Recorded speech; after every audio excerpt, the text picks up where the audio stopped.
Bienvenidos a Milenio Mercados en Perspectiva, como todas las semanas, con el licenciado Jorge Gordillo, director de Estudios Económicos de Cibanco, y su servidor Manuel Somoza, para platicar de temas económico-financieros en México y en el mundo.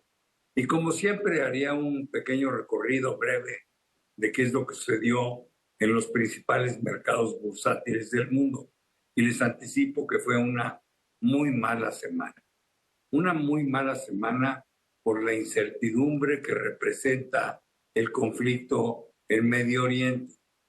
Y aunque hasta el momento se ha mantenido dentro de un ámbito regional, bueno, no cabe duda que es algo que pudiera escalarse. Y no sabemos eso dónde termine. Por otro lado, la visita del presidente Biden, pues no fue lo exitosa que se podría haber esperado.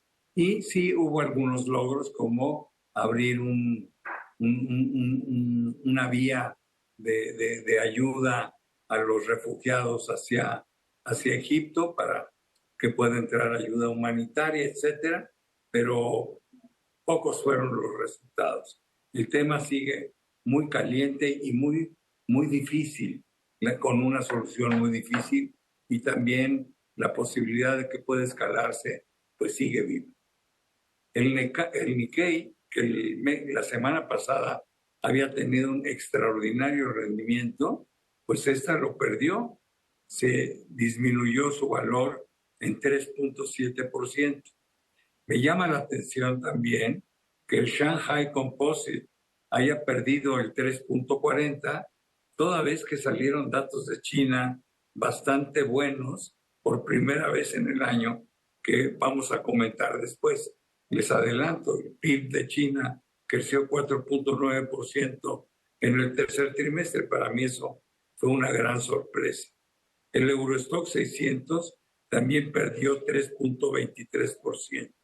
El Dow, en Estados Unidos los impactos fueron un poco más moderados, el 1.29%, el Standard & Poor's disminuyó 2%, Nasdaq 2.85%, la Bolsa Mexicana de Valores sigue con esa pésima racha y ya nada más trae un rendimiento en el año de 0.34%, después de haberse incrementado en enero y febrero, andaba como 20% arriba. Bueno, pues todo eso ya lo perdió, y en la semana esta perdió 1.55. El IPC ya anda en 48,000 puntos. El peso se depreció 78 centavos con respecto al dólar, y el euro se apreció 81 centavos con respecto al dólar. O sea que eso fue lo que tuvimos en los mercados, y el gran protagonista, bueno, pues es el conflicto en Medio Oriente. Pero hubo muchas noticias en la semana. Además del conflicto, que vamos a pedirle a Jorge que nos dé su punto de vista sobre él, también hubo un discurso en el Club de Economistas de Nueva York que tuvo mucho impacto. Fue un discurso de Jerome Powell. Y este personaje, cada vez que habla, nos genera muchos problemas, ¿no? Yo no dudo de su capacidad técnica, ni intelectual, ni nada, pero la verdad que su manera de comunicar sí deja mucho que desear. También vamos a comentar sobre China y los avances que se han visto, y una buena noticia adicional son los resultados corporativos al tercer trimestre de la economía de los Estados Unidos, donde las empresas han empezado a reportar, y lo que hemos visto ahora, pues todas empiezan, o casi todas, con el pie derecho, porque los resultados han sido, me atrevo a afirmar, magníficos. Gracias, Manuel. Saludos a todos. Sí, lo que está definiendo los mercados, o esta posición defensiva y negativa, la comentábamos la semana pasada, tiene que ver con el riesgo que puede implicar la guerra en el Medio Oriente, pero también por este continuo discurso de política monetaria restrictiva, de que seguirán las tasas de interés a lo mejor creciendo, o a lo mejor así de altas por mucho más tiempo de lo esperado. Y todo esto contrasta con buenos reportes económicos en Estados Unidos y buenos reportes corporativos en el tercer trimestre. Entonces, el inversionista está tratando de evaluar su portafolio hacia adelante entre un buen comportamiento actual, pero con una preocupación de lo que pase en los próximos trimestres ante los riesgos o la incertidumbre de los temas que están sucediendo. Y bueno, lo que sucede en el Medio Oriente no es menor. Esta detonación o este ataque a Israel lo que provocó es que se regresaran todas las discusiones y se pusieran en la mesa todas las discusiones en el mundo sobre la posición que hay y la situación que se genera entre Palestina e Israel.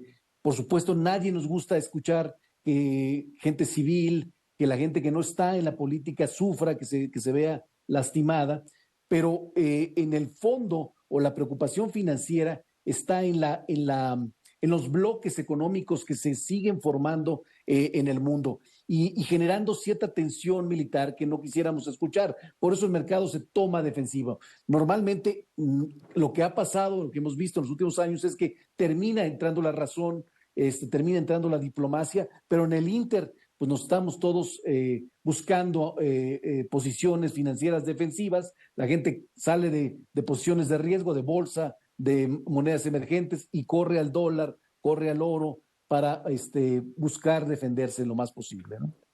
Me voy a referir ahora al señor Powell. Yo no vi tan mal el discurso que hizo en Nueva York, salvo que lo cambió.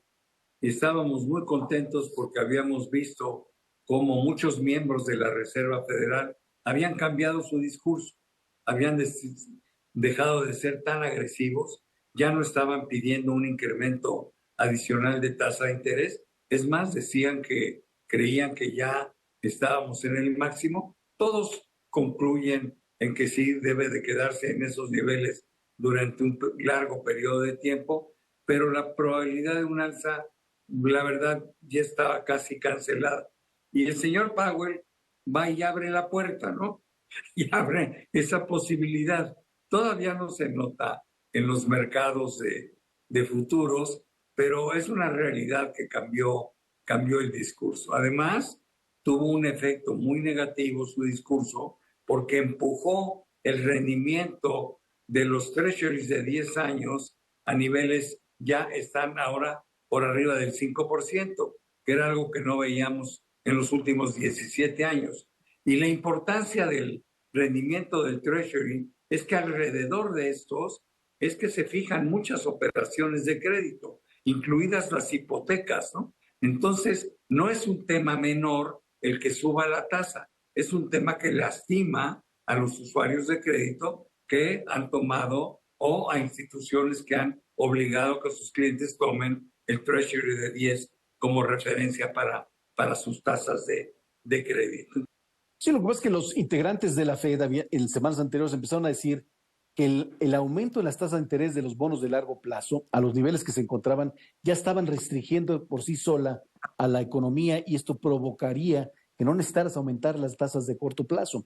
Pero luego el mercado se esquina y dice, entonces vas a bajar tasas antes de lo que dijiste. Y lo que quiso hacer Powell es decir, no, a ver, estamos todavía en la discusión si se aumenta o no un poquito más la tasa, pero nos gustaría mantenerla alta porque ahorita no tenemos pruebas de que la tasa al nivel que está lastima la economía. Entonces, ahora que la tasa del 10 años está tocando el 5%, significa que todas las tasas están arriba del 5%, lo cual significa un nuevo mundo, una nueva forma de hacer negocios que la gente no está acostumbrada y no sabemos hasta qué momento pueda aguantar la economía. Yo creo que es aventurado decir que no le va a afectar a la economía norteamericana, pero también es aventurado decir que ya tenemos que aflojar o tenemos que ir con una política más, menos restrictiva, porque efectivamente la inflación todavía le falta un poquito más para controlarse. Desafortunadamente, el que apoya las iniciativas de Powell es la propia economía de Estados Unidos, ¿no? Pero bueno, eso es lo que tenemos en Estados Unidos y en tasas. ¿Por qué no comentas los datos de China? A mí me sorprendió mucho el PIB en el 4.9%. Me da mucho gusto, pero sí me sorprendió. ¿Qué pasó que no vimos? No, Parece que hasta el tercer trimestre los estímulos que han hecho mucho esfuerzo el gobierno desde el principio de año están empezando a dar fruto. Empezamos a ver ciertos rebotes en la industria, ciertos rebotes en el consumo. Todavía es una muy buena noticia porque lo que esperaba el mercado era abajo del 4,5% y se acercó al 5%. Esto le da esperanza o le da, sí te da un poco de esperanza de que a lo mejor sí consigan la meta del gobierno de llegar al 5% en todo 2023. Pero los problemas estructurales, los problemas del sector inmobiliario, las cadenas productivas, los sectores que perdieron en la exportación, esos todavía siguen muy vivos y siguen todavía lastimando al futuro de la economía china. Entonces, es un dato, es bueno, pero hay que estar muy atentos a los datos que siguen para el último trimestre del año. Gracias, George. Bueno, cerramos porque ya se nos fue el tiempo diciendo que los reportes corporativos han sido buenos, sobre todo los grandes bancos, todos han reportado resultados arriba de los estimados, JP Morgan Chase, Wells Fargo, Goldman Sachs, Citigroup, Bank of America, la verdad que son magníficas noticias. También algunos grandes empresas de consumo como Johnson & Johnson, Procter & Gamble, buenos resultados. La única que desilusionó es la popular Tesla, ¿no? Que no, bueno, no alcanzaron los niveles de producción que se habían fijado, pero bueno, tampoco es un drama. No sigue siendo una gran empresa y es simplemente un dato malo en un trimestre. Yo creo que la tendencia de lo que nos falta por ver, que es la mayoría, pues van a ir en sentido correcto. No sé cuál sea tu impresión ya para terminar el programa, porque se nos fue el tiempo. No, efectivamente, los reportes han sido mejores de lo esperado, lo vemos bien y nos ayuda para mejorar los múltiplos o la decisión de inversión, porque en la parte defensiva, la parte mala es que los tenemos que comparar con bonos o tasas de interés altas. Entonces necesitamos buen reporte para poder apostarle a que la economía norteamericana por lo menos tiene para donde sea atractiva, por lo menos en lo que resta del año. Jorge, muchísimas gracias, pero sobre todo gracias a todos ustedes que están con nosotros semana a semana aquí en Milenio, Mercados en Perspectiva. Nos vemos pronto. Que estén muy bien. Hasta la semana que entra.